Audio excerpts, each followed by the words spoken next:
Jason is with us. Jason's in Tri-Cities. Hi, Jason. How are you? Good, Dave. How are you doing? Better than I deserve, sir. How can I help? I've got a friend of mine who is a little bit older and much wiser with money than I am, and he says that everyone should own a little bit of gold to offset inflation. He's wiser with money than you. Does he have any? A lot more than I do. What's a lot more? He owns a pretty big business, and most of what he owns is paid for. Okay. And he doesn't own the gold as an investment as he does to offset inflation, he says, to make his portfolio look better. Okay. Well, somewhere he got some bad information because gold has not kept up with inflation. Here's your actual statistical evidence, okay? From 1833 through 2001, gold averaged 1.54% a year. Inflation in the last 70 years has averaged 4.2% according to the Consumer Price Index, which is the measure of inflation that most people use. Okay? Now, gold since 2001 has averaged 15.5%, which is great in the last 7 years, right? But I think buying something at a 176-year high and calling that an inflation hedge is probably a dumb thing to do. So I disagree with him. Obviously, he and I agree on a lot of things about money if he's got everything paid for.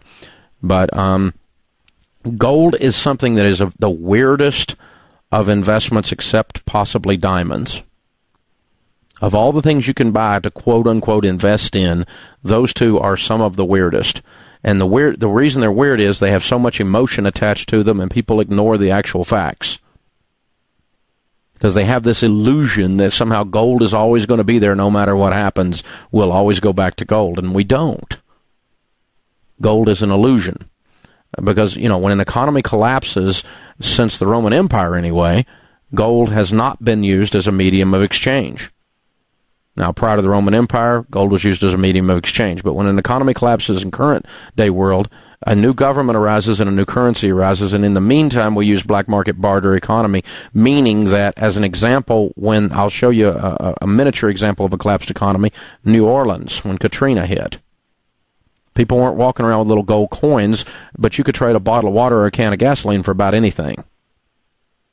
And that's what happens in a collapsed economy. And so gold has this allure that is false. There's all this mythology around gold. Diamonds are the same way. Diamonds are a girl's best friend. Diamonds always go up. You ought to always have some money in diamonds. And no, I bought diamonds for years. They suck. They're horrible investments. If you don't count the return on investment in marriage. But I buy them for Miss Sharon, and that's the only reason I buy them. They're SWI. Sharon wants them. And that's it. Sharon wants it. So, no, I disagree. The statistical evidence is not there to support gold as an inflation hedge. Real estate is an inflation hedge because it's one of the components of inflation.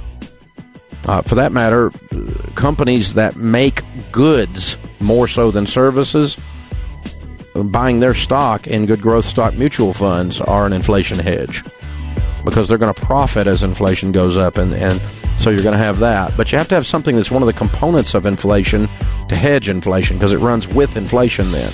And gold's not one of the components of inflation. It doesn't inflate when inflation inflates. This is the Dave Ramsey Show.